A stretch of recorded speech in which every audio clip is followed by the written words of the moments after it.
Bien, bienvenidos a la segunda parte del video del organismo legislativo.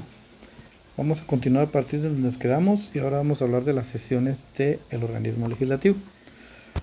La Constitución Política en su artículo 158 establece que el periodo anual de sesiones del Congreso inicia el 14 de enero de cada año sin necesidad de convocatoria y se reunirá en sesiones ordinarias del 14 de enero al 15 de mayo y del 1 de agosto al 30 de noviembre de cada año. Además, se reunirá en sesiones extraordinarias cuando sea convocado por la Comisión Permanente o por el organismo ejecutivo para conocer los asuntos que motivaron la convocatoria. Es decir, de que tenemos dos periodos de sesiones ordinarias al año y todas las demás que se celebren son de carácter extraordinario. ¿Qué sesiones tenemos o qué clases de sesiones existen? Las ordinarias, que son las que nos acabamos de referir, en el sentido de que van a haber sesiones ordinarias cuando tengamos sesiones en los periodos establecidos, por ejemplo el 14 de enero al 1 de mayo, y las extraordinarias aquellas que se celebren fuera de esos periodos ordinarios. Hay sesiones permanentes en las cuales el Congreso sesiona de forma permanente, como su nombre lo indica, para poder resolver un asunto que no puede esperar. Las públicas, en las que se permite el acceso al público, y las secretas, en las que por razones de lo que se discute no puede permitirse el acceso al público. Y las sesiones solemnes, en las cuales se llevan a cabo actos trascendentales como la toma de posesión del presidente constitucional de la República. Las mayorías para las resoluciones, esto ya lo platicamos en clase, sabemos que la mayoría para la toma de resoluciones común es la mayoría absoluta, regulada en el 159, y que se constituye como la mitad más uno del total de diputados presentes en una sesión válida. Y en la mayoría específica o calificada, que se establece en el 99, se requiere de las 2/3 partes del total de diputados presentes en la sesión para poder aprobar el punto resolutivo. La Junta Directiva y la Comisión Permanente pues son dos órganos que están establecidos para las mismas funciones. En el caso de la Junta Directiva pues tenemos que tener presente que esta opera en los periodos de sesiones ordinarias y la Comisión Permanente en los periodos de sesiones que son extraordinarios o cuando no está reunido el Congreso de la República. Les suplico por favor que lean los artículos específicos para poder establecer cómo se integran. En el caso de la asistencia de ministros al Congreso de la República, tenemos obviamente que analizar el punto que tiene que ver con la interpelación. Recuerden ustedes que los ministros de Estado están obligados a comparecer ante el Congreso de la República cuando estos son citados para que informen sobre la política implementada dentro de sus ministerios.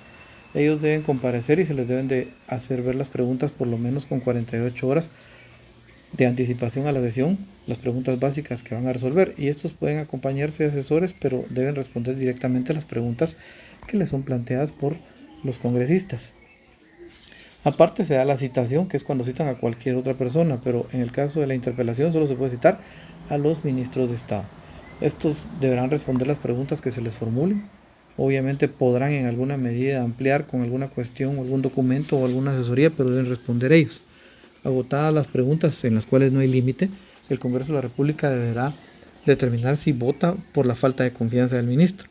Si considera que la política de él no está pegada a los actos que ha manifestado, puede desaforarlo a través de la aprobación del voto de falta de confianza, que se da por la mayoría simple, la mitad más uno.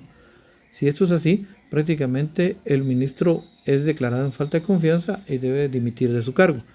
Debe presentarse ante el presidente y presentarle su renuncia.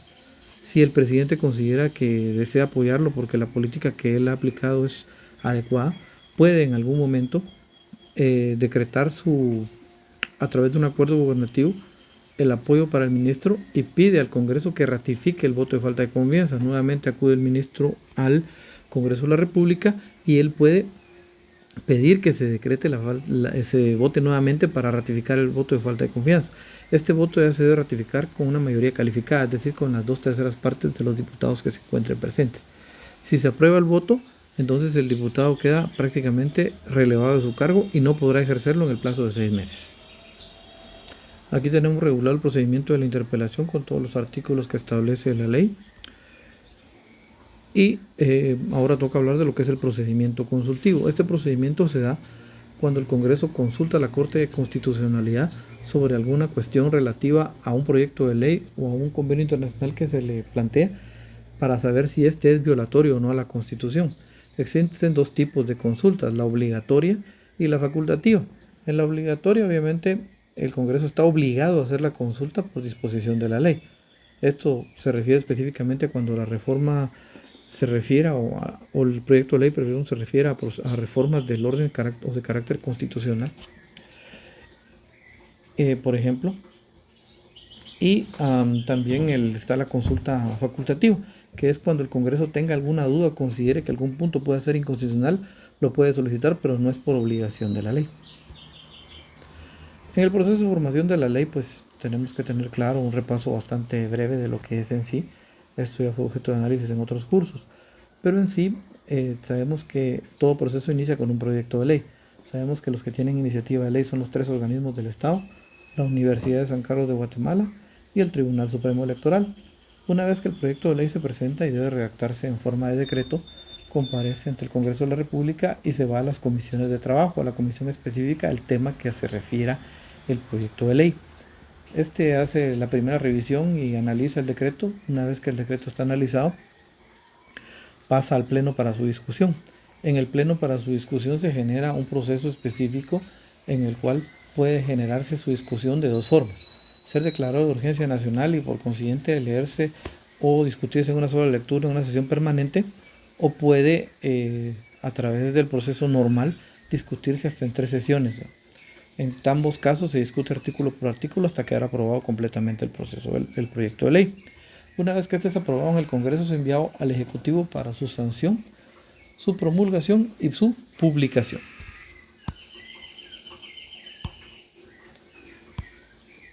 Hasta aquí terminamos entonces con la segunda parte del video del organismo legislativo.